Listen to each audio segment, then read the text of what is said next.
From Stockholm, Sweden, this is CardioSource video news coverage of ESC Congress 2010.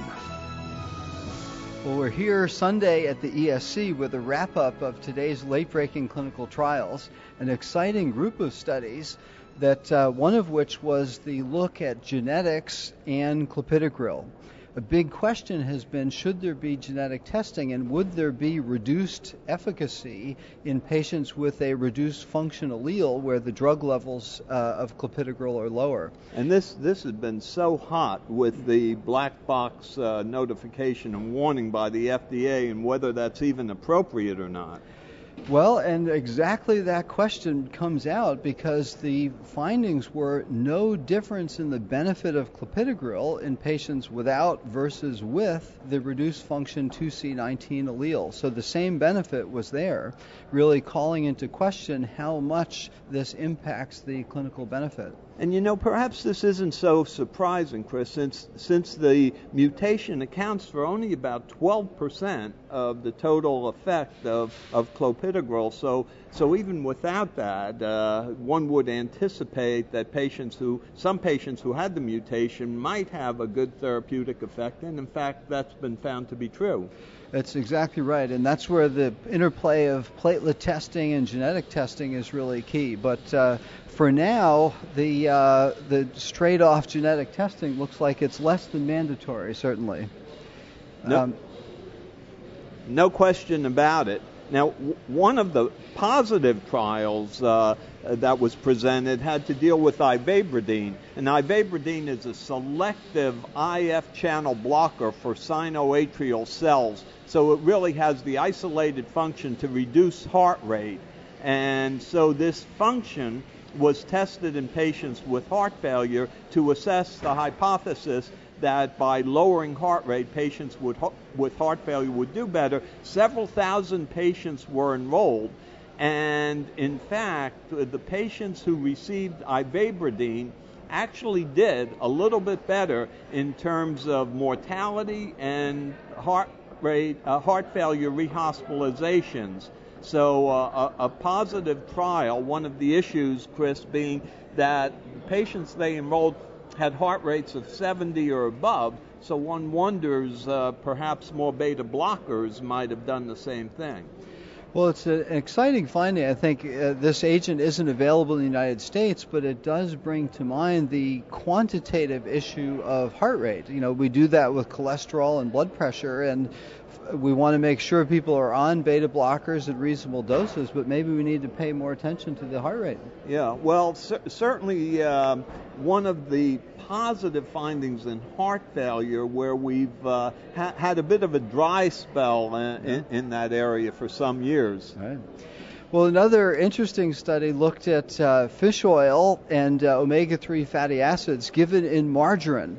And they had both fish-based and plant-based omega-3 fatty acids given to almost 4,000 patients post-MI, and actually found no benefit of the low dose, about 400 micrograms of fish oil. So an interesting finding, but one where it's a lower dose than what's been seen previously of 1 to 2 grams of fish-based omega-3s showing a benefit.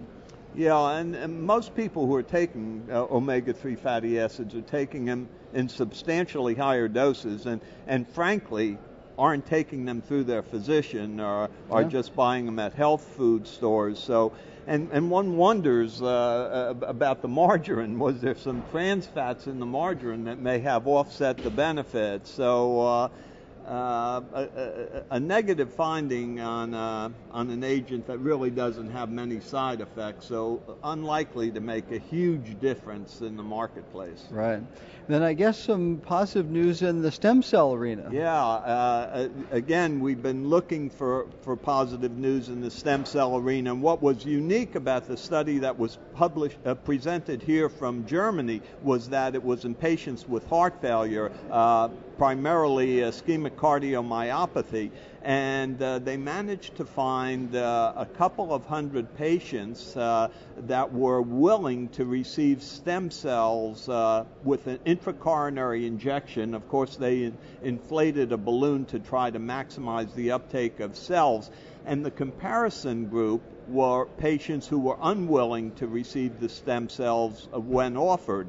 And as they followed these two groups along for several years, the findings were really surprisingly good, regardless of what parameter that was looked at, whether it was ejection fraction or heart rate variability or ventricular volumes. There was a benefit to the stem cells. So in that regard, it was really fairly positive data. As I say, surprisingly good data. You know, you wonder if it's almost too good. It's not a randomized study, which of course does impact that, but I think it's nice to see some positive news in this arena. I think more research is obviously needed, but hopefully we'll see some good results in future studies. Yeah, you know, Chris, they just used bone marrow mononuclear cells, just obtained them and expanded them and injected them. It was an intracoronary injection, not an intramyocardial injection. And so from a standpoint of simplicity, it was relatively simplistic, and they got some good results. I think you're right that this will stimulate people to really take another look at stem cells and how they may be useful in patients post-infarction. Well, it's an exciting set of trials on day one here from the ESC. I'm Chris Cannon for CardioSource Video News. And I'm Tony DeMaria, and we'll be back tomorrow with an update of the trials that are presented here at the European Society meetings.